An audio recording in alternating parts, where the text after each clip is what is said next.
হয়, জুবিনবিহীন আচলতে ৰঙালী বিহু আমি আচলতে ভাবিবই নোৱাৰোঁ। কাৰণ পাঠশালা ৰঙালী বিহু সন্মিলনৰ লগত তেখেতৰ ওতঃপ্ৰোতভাৱে জড়িত আছিল। যেনেকুৱা একদম পৰিয়ালৰ নিচিনা সদস্য নিচিনাই আছিল। গতিকে আমি যথেষ্টভাৱে সেই দিনাৰ পৰাই মৰ্মাহত হৈ আছিলোঁ। গতিকে আমি যদিও তেখেতৰ মানে মৃত্যুত আমি শোকপ্ৰত হৈছিলোঁ, তথাপিও আমি অসমীয়া, গতিকে আমি অসমীয়াৰ বিহুটো আমি এৰিব নোৱাৰোঁ। গতিকে আমি এইবাৰ আমি যেনেকৈ অসমৰ যেতিয়া আমাৰ এটা নাম আছে, সেনেকুৱা ধৰণৰ অনুষ্ঠান আমি পাতিব নোৱাৰিলেও আমি অনুষ্টুপীয়াকৈ আমি অনুষ্ঠান পাতিছোঁ। আৰু আমি আমাৰ এইবাৰ প্ৰথমবাৰৰ কাৰণে আমি 5খন আঁচনি আমি দেখুৱাইছোঁ। এইবাৰ এই অলপ আগতে সেই অনুষ্ঠানটো শেষ হৈ গ'ল আৰু সুকলমে হৈ গ'ল।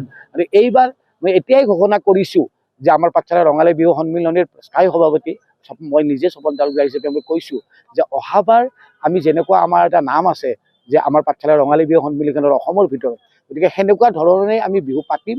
আৰু অহাবাৰ আৰু এটা সংকল্প লৈছোঁ যে আমি 15খন আঁচনি অহাবাৰ আমি বিভিন্ন প্ৰকাৰে বিভিন্ন জাগাৰ পৰা আনি হ'লেও বা আমাৰ বজালিৰ বিভিন্ন স্থানৰ পৰা আনি হ'লেও সেই অনুষ্ঠানটো বৰ আটক ধুনীয়াকৈ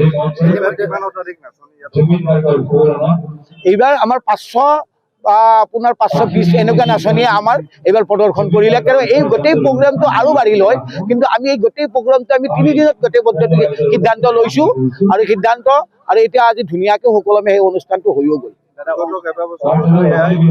এই ৰঙালী বিহুতে জুবিন গাৰ্গে কিন্তু তেওঁৰ অবিহনে এইবাৰ ৰঙালী বিহু আয়োজন কৰিবলগীয়া হৈছে।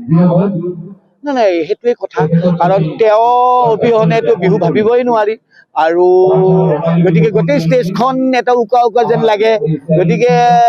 গতিকে এইবাৰ আৰু সেনেকে ধৰণে হৈ গ'ল। লগতে আৰু এটা আমাৰ প্ৰব্লেম এটা আহি গ'ল যে ঠিক বিহুৰ সময়তে ইলেকশ্যনটো আহি গ'ল। গতিকে আমাৰ বিভিন্ন সদস্য ইলেকশ্যনৰ লগত জড়িত হৈ থাকিল। আৰু গোটেই মানে দান বৰঙণিৰ ফালৰ পৰা গোটেইখিনিৰ ফালৰ পৰা সেইফালৰ পৰাও আমি কাৰো উৎসাহেই নাই যে আমাৰ কমিটি বুলি নহয়, যে আমাৰ জেনেৰেল মানুহখিনিৰে কোনো উৎসাহ নাই। গতিকে সেইফালৰ পৰাও আমি পিছুৱাই আহিলোঁ।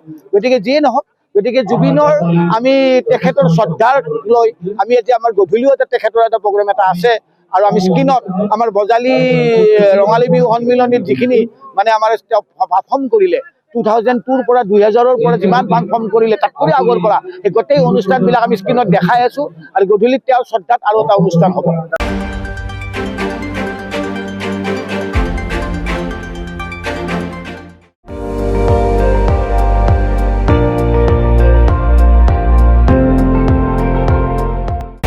আপুনি চাই আছে ND24, সৰ্বশ্ৰেষ্ঠ নহয় সৰ্বোত্তমৰ দৌৰা।